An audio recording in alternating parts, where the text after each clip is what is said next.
Hello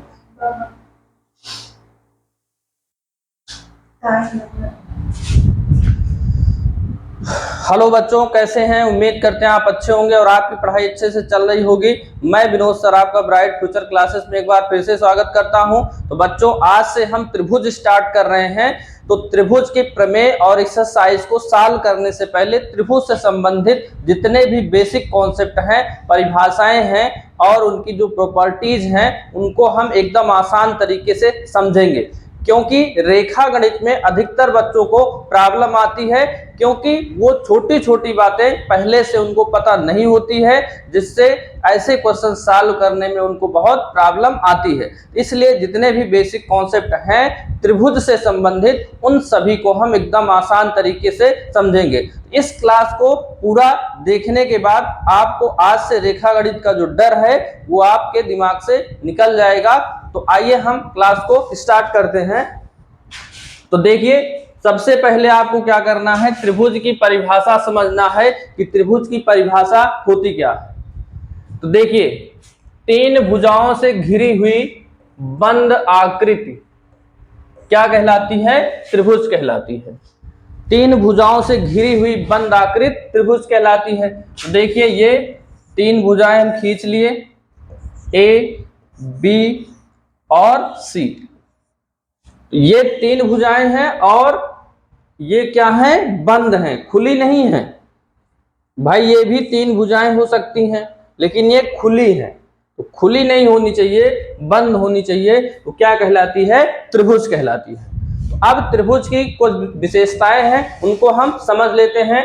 उसका जो point number 1 है वो क्या है? तो पहला पॉइंट, त्रिभुज के सभी अंतःकोणों का योग, सभी अंतःकोणों का योग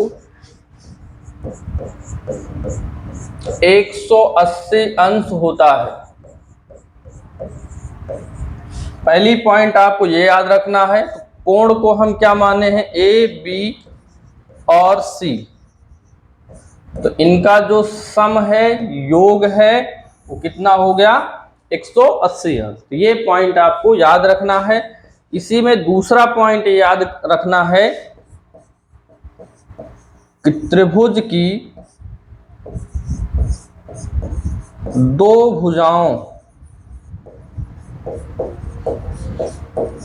भुजाओं का योग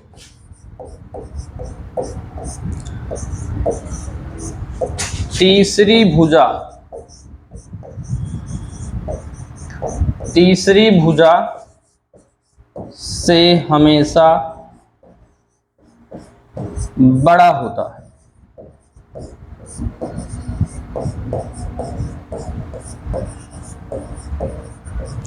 ये दो पॉइंट आप याद रखिएगा। इन दो पॉइंट से भी आपके बहुविकल्पी क्वेश्चन बन सकते हैं। तो आइए हम अब आगे देखते हैं त्रिभुज के प्रकार। तो त्रिभुज कितने प्रकार के होते हैं? Kinds of triangle. तो पहला देखिए, पहला है भुजाओं के आधार पे, दूसरा है कोणों के आधार पे। तो सबसे पहले हम देखेंगे कि भुजाओं के आधार पे जो त्रिभुज हैं वो कितने प्रकार के होते हैं। तो नंबर 1 इसमें आपका पहला प्रकार समबाहु त्रिभुज। तो समबाहु त्रिभुज देखते हैं क्या होता है। जिस त्रिभुज की सभी भुजाएं बराबर होती हैं वो क्या कहलाता है? समबाहु त्रिभुज। जैसे इसका नाम ही है समबाहु, सम का मतलब समान, बाहु का मतलब भुजा। तो जिसकी तीनों भुजाएं समान हो वो त्रिभुज क्या कहलाता है? समबाहु त्रिभुज कहलाता है। तो ये एक अगर हम ट्रायंगल बना लें ABC, ये अब देखिए इसकी कुछ विशेषताएं हैं, कुछ पॉइंट हैं, उनको आप याद रखिएगा। इसकी विशेषता क्या होती है? प्रॉपर्टीज, विशेषताएं। तो इनमें नंबर 1 आपको याद रखना है। एक विशेषता तो ये हो गई, चाहे डिफिनीशन कहिए चाहे विशेषता कहिए, कि तीनों भुजाएं आपस में बराबर होती हैं। इस तरह से कहीं साइन लगा हो तो इसका मतलब ये होता है कि तीनों भुजाएं आपस में क्या है? बराबर। दूसरे पॉइंट आपको इसमें याद रखना है कि समबाहु त्रिभुज के सभी कोण बराबर होते हैं। सभी कोण बराबर होते हैं। तो समबाहु त्रिभुज के जो कोण हैं वो सभी आपस में क्या होते हैं, बराबर होते हैं। और इसी में आप कह सकते हो कि जो प्रत्येक कोण है, प्रत्येक कोण कैसे होते हैं, प्रत्येक कोण 90 अंश के होते हैं।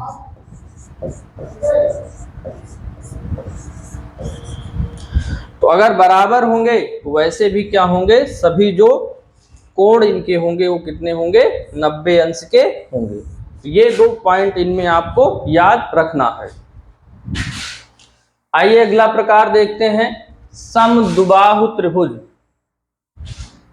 तो जैसे देखिए परिभाषा, जिस त्रिभुज की 2 भुजाएं बराबर होती हैं समद्विबाहु त्रिभुज कहलाता है। तो जैसे नाम ही इसका है समद्विबाहु त्रिभुज, सम मतलब समान, द्वि का मतलब 2 हो गया, अब बाहु का मतलब भुजा हो गया। इसके नाम से ही आप याद रख सकते हैं कि जिसकी 2 भुजाएं बराबर हों वो कहलाता है समद्विबाहु त्रिभुज कहलाता है। तो इनकी कुछ विशेषताएं आपको याद रखना है, कभी न कभी इससे संबंधित आप प्रमेय भी पढ़े होंगे। तो पहली इसकी विशेषता है समान भुजाओं के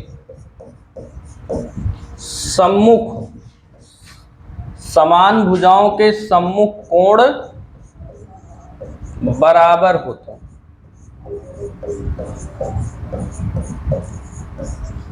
तो ये आपको एक विशेषता इसमें याद रखना है कि समद्विबाहु त्रिभुज में जो समान भुजाएं होती हैं उनके आमने सामने के कोण बराबर होते हैं। बहुत जगह ये यूज होता है। देखिए ABC मान लीजिए कोई त्रिभुज है, तो अगर ये भुजा और ये भुजा ऐसे दिया रहे यानी बराबर दी रहे, तो इसके सामने ये एंगल पड़ रहा है और इसके सामने देख रहे हैं ये एंगल पड़ रहा है, तो ये बराबर दी गए हैं, तो ये आपस में क्या होंगे, बराबर होंगे। तो उल्टा प्रमेय भी इसमें काम करती है, इसका व्युत्क्रम। अगर 2 कोण आपस में बराबर हों तो उनके आमने सामने की भुजाएं भी क्या होती हैं, बराबर होती हैं। ये कॉन्सेप्ट आपको याद रखना है। तो आइए हम अगला देखते हैं, विषमबाहु त्रिभुज। तो जिस त्रिभुज की सभी भुजाएं असमान होती हैं वो क्या कहलाते हैं, विषमबाहु त्रिभुज कहलाता है। तो जैसे नाम ही इसका है विषमबाहु, विषम का मतलब असमान, तो जिसकी सभी भुजाएं असमान हो वो विषमबाहु त्रिभुज कहलाता है। तो इसकी विशेषता यही है कि जो विषमबाहु है, अगर सभी भुजाएं असमान होती हैं उनके सभी कोण भी आपस में क्या होते हैं, असमान होते हैं। एक पॉइंट इसमें आप याद रखिएगा। अब अगला हम देखते हैं कोणों के आधार पर त्रिभुज के प्रकार। तो सबसे पहला है न्यून कोण त्रिभुज। तो परिभाषा देख लेते हैं, जिस त्रिभुज के सभी कोण न्यून कोण होते हैं न्यून कोण त्रिभुज कहलाते हैं। तो जैसे इसका नाम ही है न्यून कोण त्रिभुज, तो न्यून कोण क्या होता है ये आपको अगर पता है तो न्यून कोण त्रिभुज की परिभाषा आप दे सकते हैं। तो न्यून कोण वो होता है जो 90 अंश से कम होता है, वो कहलाता है न्यून कोण। तो त्रिभुज में होते हैं 3 कोण और तीनों कोण आपके 90 से अगर कम हैं वो क्या कहलाएगा, न्यून कोण त्रिभुज कहलाएगा। तो इसके नाम से ही आप इसको याद रख सकते हैं। तो आइए हम अगला देखते हैं, समकोण त्रिभुज। जो सबसे इंपॉर्टेंट आपका त्रिभुज है समकोण त्रिभुज। इसकी क्या डिफिनीशन है, जिस त्रिभुज का एक कोण समकोण होता है उसे समकोण त्रिभुज कहते हैं। समकोण का मतलब होता है 90 डिग्री। तो जिस त्रिभुज का एक कोण 90 अंश होता है वो आपका कहलाता है समकोण त्रिभुज कहलाता है। यहां पे हम बना लेते हैं एक, ये हो गया आपका यहां 90, इस तरह से अगर साइन इस तरह से लगा हो चिन्ह, ये समकोण का चिन्ह होता है। तो इसको आप नाम दे दीजिए ए और बी और सी। तो ये हो गया समकोण त्रिभुज। एक कोण 90 है तो ये तो आपको पता ही है, ये दोनों न्यून कोण होंगे क्योंकि तीनों कोणों का योग 180 अंश होता है। तो अगर ये 90 होगा तो ये दोनों आपके न्यून कोण ही होंगे। तो ये कहलाता है आपका समकोण त्रिभुज कहलाता है। अब ये जो समकोण त्रिभुज होता है इसमें हम पाइथागोरस प्रमेय का यूज करके हम इनकी भुजाओं को ज्ञात कर सकते हैं। अगर दो भुजाएं आपको दी गई हो तो तीसरी भुजा हम पाइथागोरस प्रमेय का यूज करके हम उसको बता सकते हैं। उसके बारे में हम आगे डिस्कस करेंगे। तो अब इसमें आपको अगर इसका क्षेत्रफल आपको, क्योंकि काफी जगह यूज होता है, तो त्रिभुज का जो क्षेत्रफल होता है वो 1/2 आधार गुणे ऊंचाई, ये हर जगह यूज होता है यहाँ पे। तो ये भी आपको इसी में याद रखिएगा। तो आप देख ही रहे हैं कि आधार कौन सा होता है। देखिए 90 के सामने वाला ये होता है कर्ण, जिस पर 90 अंश समकोण बनता है वो आपका होता है लंब, और ये आपका क्या होता है आधार। तो आधार इसमें क्या है AC, ऊंचाई क्या है आपकी AB।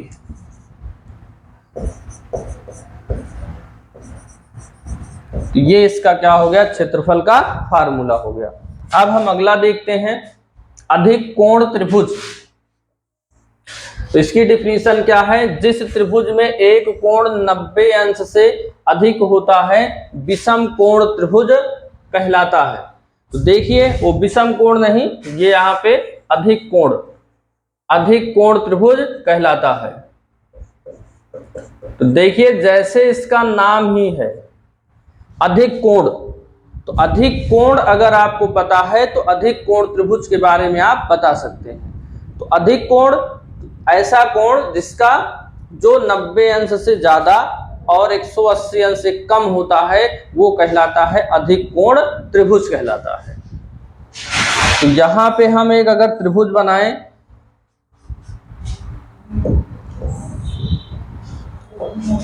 तो यहां देखिए ये, तो यहां पे आप देख रहे हैं कि 90 यहां, ये 90 से ज्यादा है। तो कुछ इस तरह से बनेगा।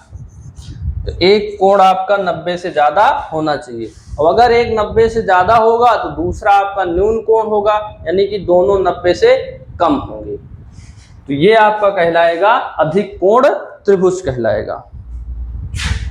अब हम अगला देख लेते हैं पाइथागोरस प्रमेय, जो कि बहुत इंपॉर्टेंट है, कहीं ना कहीं यूज होती है।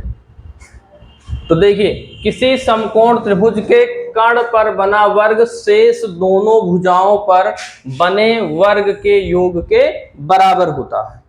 तो एक हम बना लेते हैं यहाँ पे समकोण त्रिभुज A, B और C। क्या बोल रहा है कि किसी समकोण त्रिभुज के कर्ण पर बना वर्ग यानी कर्ण स्क्वायर शेष दोनों भुजाओं। तो शेष दो भुजाएं क्या होती हैं, देखिए अभी आपको बताए थे, जिस पर 90 बन रहा है वो होता है लंब, 90 के सामने होता है कर्ण, और तीसरी भुजा आपकी होती है आधार होती है। बाकी आप इसको भी लंब बोल सकते हो क्योंकि इधर भी 90 बनता है और इधर भी 90 ही बनता है। बाकी जो लंबाई वाला होता है उसी को हम हमेशा लंब बोलते हैं। बाकी आप किसी को भी बोल सकते हो, इसको भी लंब और इसको भी बोल सकते हो। तो देखिए शेष दोनों भुजाएं कौन हुई हमारी, लंब हुई उसका स्क्वायर, और दूसरी कौन सी हुई आधार उसका स्क्वायर। तो ये आपका क्या कहलाया, पाइथागोरस थ्योरम, ये आपकी होती है। इसको भी आप लोग याद कर लीजिएगा। तो देखिए आगे हम कुछ और रूल समझ लेते हैं। देखिए त्रिभुज की सर्वांग समता क्या होती है, ये भी यूज होता है इसमें। तो देख लेते हैं क्या है। यदि किन्हीं दो त्रिभुजों की संगत भुजाएं तथा संगत कोण बराबर हो तब दोनों त्रिभुज आपस में क्या होते हैं, सर्वांग सम होते हैं। अब उन सर्वांग समताओं में कुछ प्रकार हैं। तो पहला आपका क्या है, सर्वांग समता का जो प्रकार है, yes yes yes. Yes yes का मतलब क्या होता है, यस का मतलब साइड, यानी कि भुजा भुजा सर्वांग समता, यस यस कांग्रुएंसी। तो यदि कोई दो त्रिभुज, देखिए सर्वांग समता हमेशा दो त्रिभुजों में देखी जाती है। तो दो त्रिभुज यहां पे हम बना लिए, एक बना लिए ए बी सी, दूसरा बना लिए हम पी क्यू आर। तो क्या बोला गया इसमें, एस यस सर्वांग समता, यानी तीनों साइड अगर इक्वल हो, तीनों संगत भुजाएं, तीनों संगत भुजाएं आपस में बराबर हो, जैसे ये इसके बराबर, ये वाली इसके बराबर और ये वाली इसके बराबर, तो ये दोनों त्रिभुज आपस में क्या कहलाएंगे, कांग्रुएंट कहलाएंगे, सर्वांगसम कहलाएंगे। और सर्वांगसम आप त्रिभुज लिखते कैसे हैं, इस तरह से, त्रिभुज पी क्यू आर, इस तरह से आप सर्वांग समता को दिखा सकते हैं। तो देखिए संगत वही होते हैं, चाहे संगत भुजा हो या संगत कोण हो, जब उनके गुण समान होते हैं तब वो आपस में क्या कहलाते हैं, संगत। जब उनकी विशेषताएं एक जैसी होती हैं तो संगत कहलाते हैं। तो आइए हम अगला प्रकार इसका देख लेते हैं, यस ए यस। यस ए यस का मतलब क्या हुआ, यस का मतलब साइड, ए का मतलब एंगल। तो भुजा कोण भुजा, भुजा कोण भुजा सर्वांग समता, इसको आप बोलते हो। तो देखिए भुजा कोण भुजा क्या होता है, इसका मतलब दो भुजाएं और एक कोण अगर आपस में समान हो तो आपस में क्या होते हैं, दोनों त्रिभुज सर्वांगसम होते हैं। तो A B C P Q और आर। तो देखिए ये भुजाएं होती कौन सी हैं, ये आपका देखना है यहां पे। तो जैसे ये वाली भुजा, यस से यस का मतलब ये भुजा, ये दोनों बराबर हो और इन दोनों भुजाओं से जो एंगल बन रहा है ये वाला, ये बराबर हो, तब क्या कहलाता है, यस से यस कांग्रुएंसी कहलाती है, यानी कि एस ए एस सर्वांग समता होती है। तो आइए अगला प्रकार इसका हम देखते हैं। एक छूट गया यहां पे, हाँ यहां पे ए यस, तीसरी जो सर्वांग समता है, ए का मतलब एंगल, कोण, कोण और भुजा सर्वांग समता।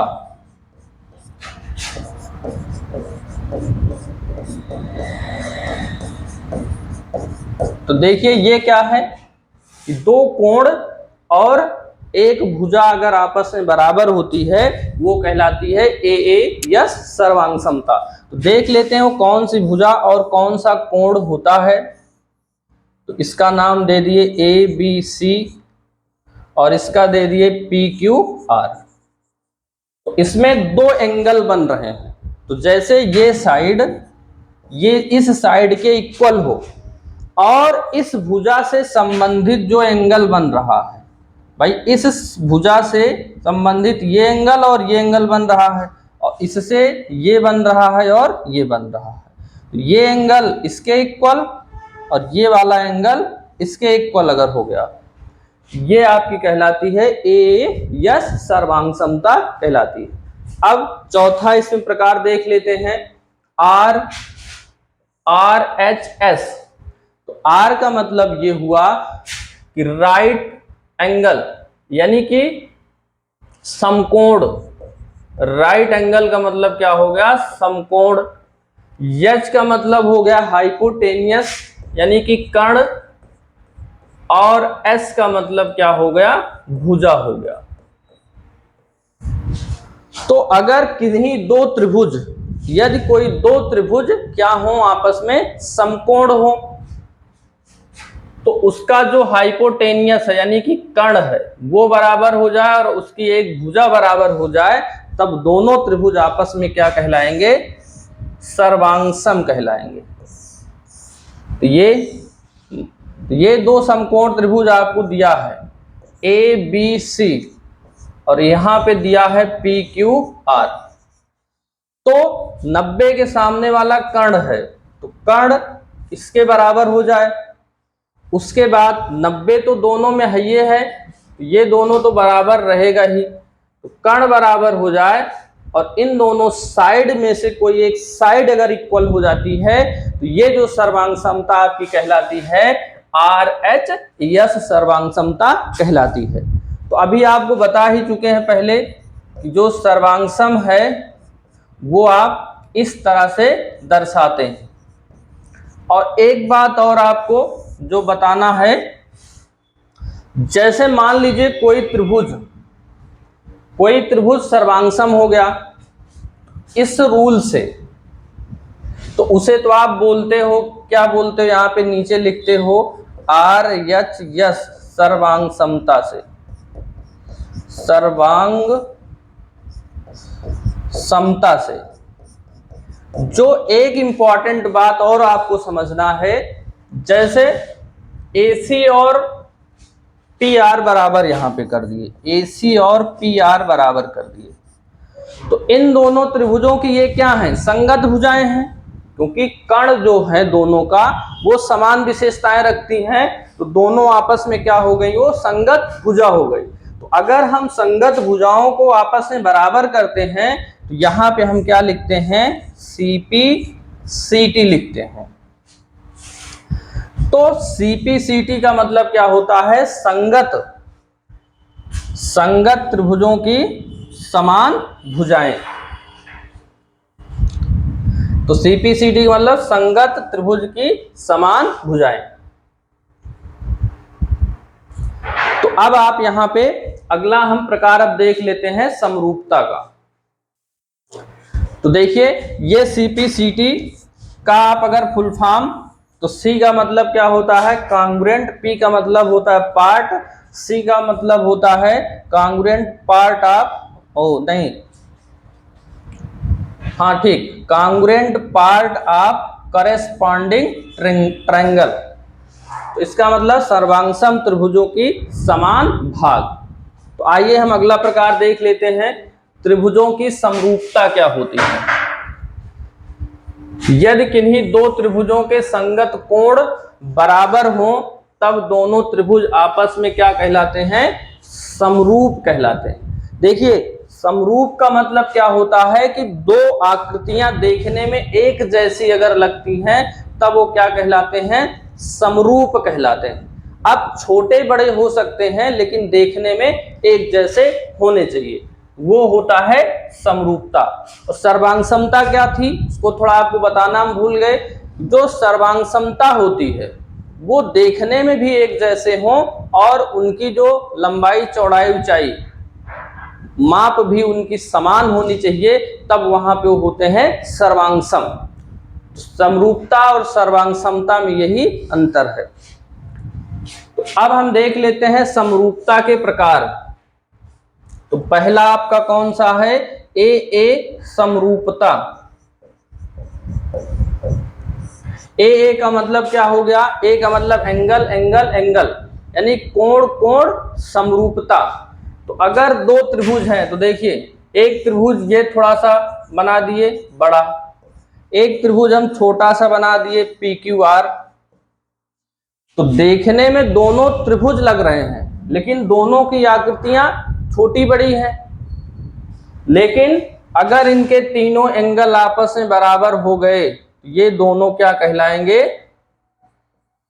समरूप त्रिभुज कहलाएंगे। तो दो त्रिभुजों को समरूप दिखाने के लिए अगर तीनों एंगल को हम बराबर कर दें तो दोनों त्रिभुज आपस में समरूप हो जाते हैं। तो अब समरूपता को हम दिखाते कैसे हैं, देखिए ABC ये है समरूपता का चिन्ह। सिमिलर, समरूप का मतलब सिमिलर होता है, तो ये आपका ऐसे हो गया। अगला देख लेते हैं, अगला कौन सा है, AA समरूपता।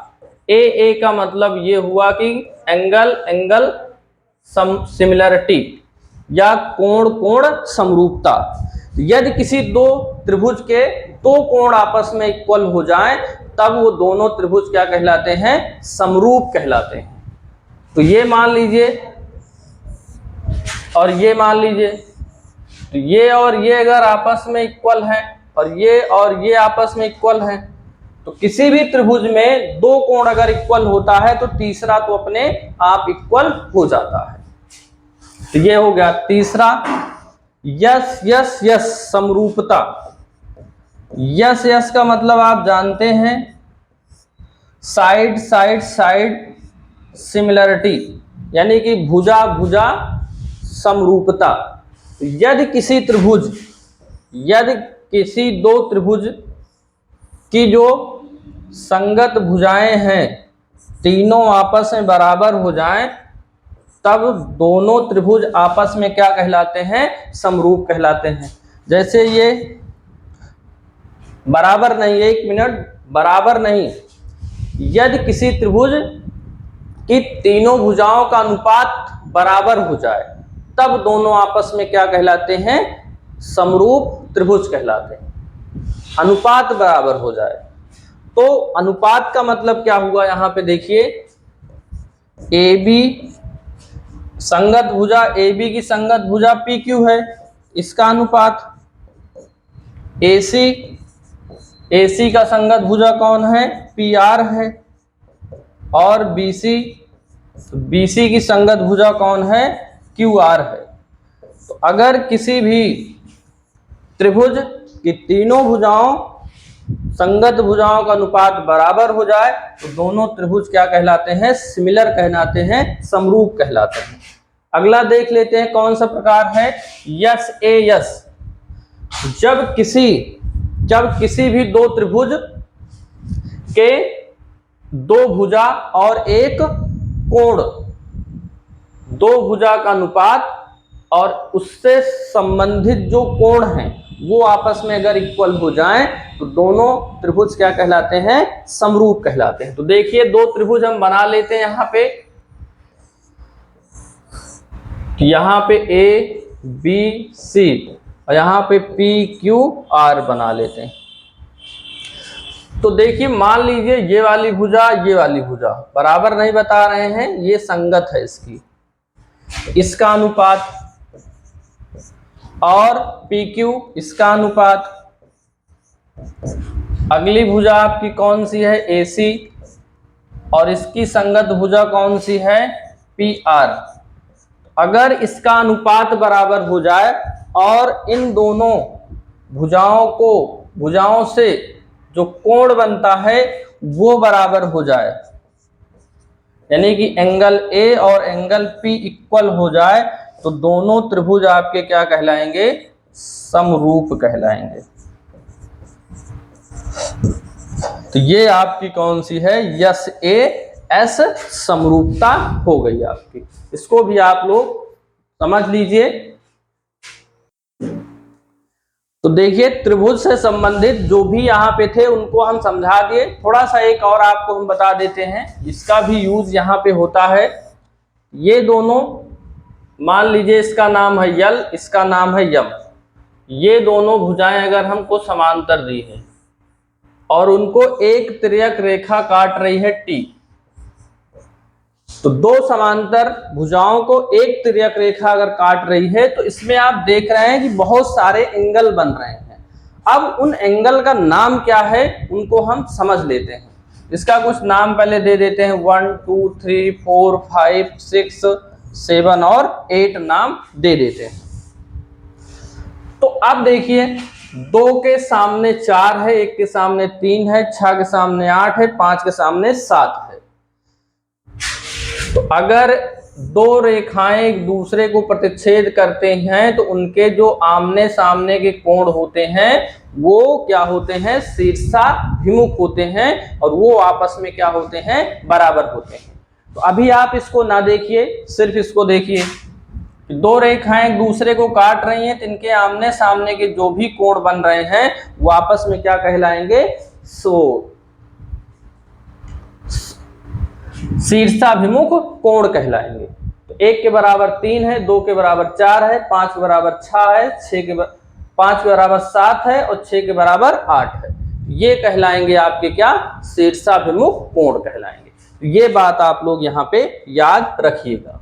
अगला हमको इसमें जो कोण समझना है, संगत कोण।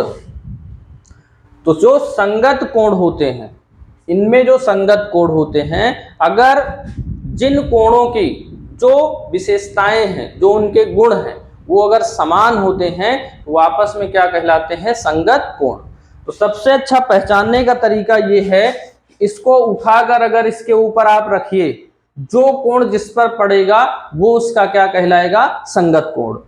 तो 5 का संगत 1, 4 का 8, 2 का 6, 3 का 7, ये आपका हो जाएगा संगत कोण हो जाएगा।